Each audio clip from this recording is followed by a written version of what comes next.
آپ مجھے اپنے چینل غفور ناؤ پہ دیکھ سکتے ہو۔ یہ خبر پوری اسلامی دنیا کے لیے ایک اہم پیش پر مبنی خبر ہے۔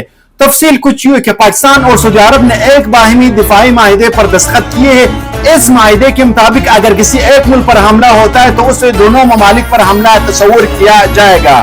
بدھ کے روز یہ دفاعی معاہدہ طے پایا اور میڈیا رپورٹس کے مطابق اس معاہدے کے تحت پاکستان کے ایٹمی ہتھیار مملکت سعودی عرب کے دفاع کے لیے استعمال کیے جا سکیں گے۔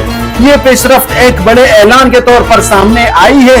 یہ معاہدہ ایک ایسے وقت میں کیا گیا ہے جب قطر نے اسلامی ممالک کی میٹنگ بلائی تاکہ اسرائیل کے قطر پر دوحہ میں حملے پر باتیں کی جا سکے۔ اسی کے بعد پاکستان کے وزیر اعظم شہباز شریف ریاض پہنچے تھے اور وہاں سعودی ولی عہد محمد بن سلمان کے ساتھ یہ اسٹریٹجک دفاعی معاہدہ طے پایا۔ اس معاہدے کا بنیادی مقصد یہ ہے کہ دونوں ممالک اپنے تمام عسکری صلاحیتیں اور وسائل ایک دوسرے کی دفاع کے لیے استعمال کریں گے۔ پاکستان واحد اسلامی ملک ہے جس کے پاس ایٹمی طاقت موجود ہے، اس لیے سعودی عرب نے اس معاہدے کے ذریعے واضح پیغام دیا کہ وہ اپنی سلامتی کی انتظامات کو مضبوط بنا رہا ہے۔ اس سے پہلے یہ سمجھا جاتا تھا کہ مغربی ایشیا میں سب سے پہلے سلامتی فراہم کرنے والا ملک امریکہ ہے، کیونکہ اس کے کئی فوجی اڈے ہیں اس خطے میں وہ موجود ہے۔ تاہم قطر پر اسرائیلی حملے کے بعد سعودی عرب کو یہ خدشہ لاحق ہوا کہ اسرائیل کسی بھی جگہ کارروائی کر سکتا ہے۔ یہی وجہ ہے کہ سعودی عرب نے اپنی سلامتی کے دائرہ کار کو وسعت دینے کا فیصلہ کیا ہے۔ دوسری جانب اگر بھارت اور سعودی عرب کے تعلقات کا بھی حوالہ دیا جائے تو اپریل 2025 میں بھارتی وزیر اعظم نریندر مودی نے سعودی عرب کا دورہ کیا تھا اور دونوں ممالک نے اپنے دفاعی تعلقات کو مزید وسعت دینے پر اتفاق کیا تھا۔ لیکن پاکستان اور سعودی عرب کے درمیان ہونے والا یہ معاہدہ ایک وسیع تر اثرات رکھتے ہیں، کیونکہ اگر کسی ایک ملک پر حملہ ہوتا ہے تو دونوں ممالک اسے اپنے اوپر حملہ تصور کریں گے۔ اب یہ معاہدہ بھارت، پاکستان، سعودی عرب اور اسرائیل کے باہمی تعلقات پر بھی براہ راست اثر ڈال سکتا ہے۔ یعنی یہ دفاعی معاہدہ نہ صرف پاکستان اور سعودی عرب کے تعلقات کو ایک نئی سطح پر لے کر جائے گا بلکہ اس خطے کے جیو پالیٹکس پر بھی بڑے اثرات مرتب ہوں گے۔ یہاں پر یہ بات قابل ذکر ہے کہ پاکستان نے حالیہ جنگ میں بھارت کے خلاف کامیابی حاصل کی اور پوری دنیا اس کامیابی کو تسلیم کر رہا ہے۔ پاکستان کی دفاعی صلاحیتیں سب کے سامنے آ چکے ہیں اور اب یہ نیا معاہدہ اس بات کا مزید ثبوت ہے کہ دنیا پاکستان کی کامیابیوں، اس کی خارجہ پالیسی اور اس کے دو ٹوک موقف کو تسلیم کر رہی ہے۔ پاکستان کا ہمیشہ سے اسرائیل کے خلاف اپنا اور فلسطینی عوام کی حمایت میں واضح موقف رہا ہے۔ اس طرح ایران کے خلاف جارحیت اور پاکستان نے کھل کر ایران کا ساتھ دیا۔ قطر اور دوحہ پر ہونے والی جارحیت میں پاکستان نے کھل کر پوزیشن لی ہے۔ اب یہ معاہدہ ایک بڑی پیش رفت ہے۔ پاکستان اور سعودی عرب کے تعلقات ہمیشہ مثالی رہے ہیں، چاہے تجارتی معاملات ہو یا مالی مدد۔ ماضی میں پاکستان نے سعودی افواج کی تربیت میں بھی کلیدی کردار ادا کیا ہے، لیکن اب یہ معاہدہ کہیں زیادہ اہم ہے کیونکہ اس میں یہ اصول طے پایا ہے کہ سعودی عرب یا پاکستان میں سے اگر کسی ایک ملک پر حملہ ہوگا تو اسے دوسرے ملک پر حملہ سمجھا جائے گا اور مشترکہ طور پر اس کا جواب دیا جائے گا۔ یہ دفاعی معاہدہ دونوں ممالک کے تعلقات کو نئی بلندیوں پر لے جائے گا، ایک بڑی پیش رفت ہوگی۔ یہاں پر یہ بات وضاحت کی لائق ہے کہ اس معاہدے کے پیچھے دو بڑی وجوہات ہیں۔ پہلی وجہ یہ کہ دوحہ پر اسرائیلی طیارے کے ذریعے حملہ کیا گیا جس سے قطر کی خود مختاری پامال ہوئی۔ اس واقعے کے بعد مسلم دنیا اور عرب ممالک نے مل کر سوچا کہ اگر آئندہ ایسی جارحیت ہوئی تو کس طرح جواب دیا جائے گا۔ پاکستان اور سعودی عرب نے اس سلسلے میں پہل کی اور ایک اتحاد قائم کیا۔ ممکن ہے کہ آئندہ دوسرے ممالک بھی اس میں شامل ہو اور یہ ایک کثیر الجہتی دفاعی معاہدے کی شکل اختیار کرے گی۔ اس معاہدے کی دوسری اہم وجہ یہ کہ پاکستان کا دفاعی کامیابی ہے جو بھارت کے خلاف حالیہ لڑائی میں نظر آئی۔ کئی بڑے ممالک نے پاکستان کو مشورہ دیا تھا کہ بھارت ایک بڑی طاقت ہے، اس کو اشتعال نہ دیا جائے ورنہ حالات بگڑ سکتے ہیں، لیکن پاکستان نے صاف پیغام دیا پوری دنیا کو کہ اگر ہمارے سرزمین پر حملہ ہوا تو ہم ہر حال میں جواب دیں۔ اور یہاں یہ بات سب سے اہم ہے کہ پاکستان کے پاس ایٹمی ہتھیار ہے جو جارحیت کے لیے نہیں بلکہ دفاع کے لیے رکھے گئے ہیں۔ یہ پاکستان کے پاس ایک بڑا اثاثہ ہے اور دنیا بھی اسے دیکھتی ہے۔ قطر میں اسلامی ممالک کی سربراہی اجلاس میں جب پاکستان کا ذکر ہوا تو یہی کہا گیا کہ واحد اسلامی ملک جو ایٹمی قوت رکھتا ہے وہ صرف اور صرف پاکستان ہے۔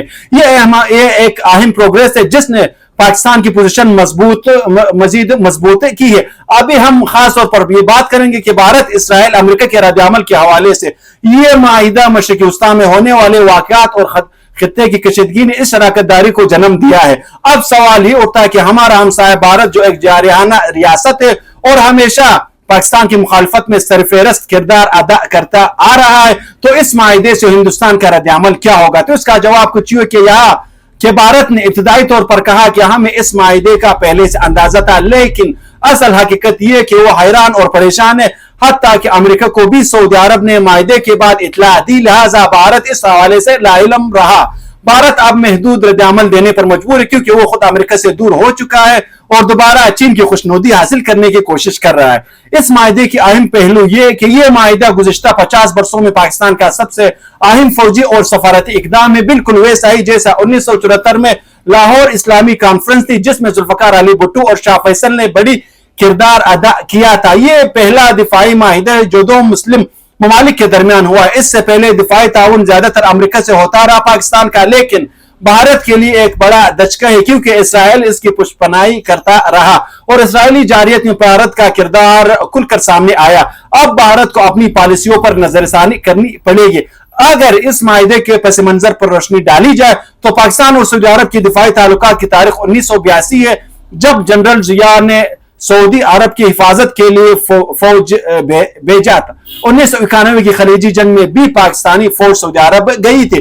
اس کے علاوہ 1967 اور 1973 کی عرب اسرائیل جنگوں میں پاکستانی پائلٹ نے عرب ممالک کی طرف سے اسرائیل کے خلاف حصہ لیا اور اسرائیلی طیارے بھی مار گرائے تھے۔ اس بار اس معاہدے کے پس منظر میں 3 بڑے عوامل ہیں جس کی وجہ سے یہ معاہدہ سامنے آیا۔ سب سے پہلا عوامل، امریکہ نے قطر پر اسرائیلی حملے کے بعد اپنے اتحادیوں کو دھوکہ دیا جس سے عرب دنیا کا اعتماد چھوٹ گیا۔ دوسرا عوامل اس معاہدے کا کہ اسرائیل کا گریٹر اسرائیل کا جو پلان ہے جس میں اس نے واضح کیا کہ وہ کسی بھی وقت کسی بھی ملک پر حملہ کر سکتا ہے۔ اس معاہدے کا تیسرا عامل، پاکستان نے حالیہ جنگ میں بھارت کو جو شکست دی ہے جس نے دنیا پر ثابت کر دیا کہ پاکستان نہ صرف اپنی بلکہ عرب دوستوں کی حفاظت کی صلاحیت رکھتا ہے۔ اگر اسرائیل کی رد عمل پر بات کرے تو اسرائیل اس معاہدے سے بہت ناخوش اور پریشان ہے کیونکہ پہلے وہ بآسانی خلیجی ممالک پر جارحیت کرتا تھا، لیکن اب صورتحال بدل گئی ہے کیونکہ پاکستان نے بھارت جیسے بڑے ملک کو جواب دیا ہے جس سے اسرائیل کو اب سمجھ آ گئی ہے کہ مسلم ممالک اب سنجیدہ ہے اور یہ معمول کا کاروبار نہیں رہا ہے۔ پاکستان کی فوجی صلاحیت اور عرب دنیا کی معاشی طاقت مل کر ایک طاقتور امتزاج بن گئے ہیں۔ امریکہ کی رد عمل کے اوپر اگر بات کی جائے تو اگرچہ امریکہ پاکستان اور سعودی عرب دونوں کا دوست ہے لیکن اب وہ مجبور ہے کہ اس معاہدے کو قبول کرے۔ امریکہ کی پرانی حکمت عملی یہ ہے کہ وہ سستا تیل مڈل ایسٹ سے لیتا ہے اور بدلے میں خلیج کو سلامتی دیتا ہے، مگر اس بار وہ قطر پر اسرائیلی حملے کے بعد اس کی پالیسی ناکام ہو چکی ہے۔ اس کے علاوہ امریکہ کی چین اور روس کے ساتھ شدید کشیدگی جاری ہے۔ امریکہ کا ایران اور افغانستان کے ساتھ بھی مسائل ہے، اس لیے اب پاکستان اور سعودی عرب کی اہمیت بڑھ گئی۔ امریکہ جانتا ہے کہ وہ ایک ہی وقت میں اتنے دوستوں کو ناراض نہیں کر سکتا ہے۔ آخر میں یہ معاہدہ پاکستان کے لیے دفاعی اور سفارتی طور پر ایک بڑی کامیابی ہے۔ اس سے بھارت، اسرائیل اور دیگر مخالفین کو سخت پیغام گیا ہے۔ یہ معاہدہ ترقی پاکستان کے لیے نہایت اہم اور مثبت ثابت ہوگا۔ یہ تھا آج کے ہمارے ٹاپک۔ نیکسٹ ٹاپک تک مجھے دیجیے اجازت۔ اللہ حافظ۔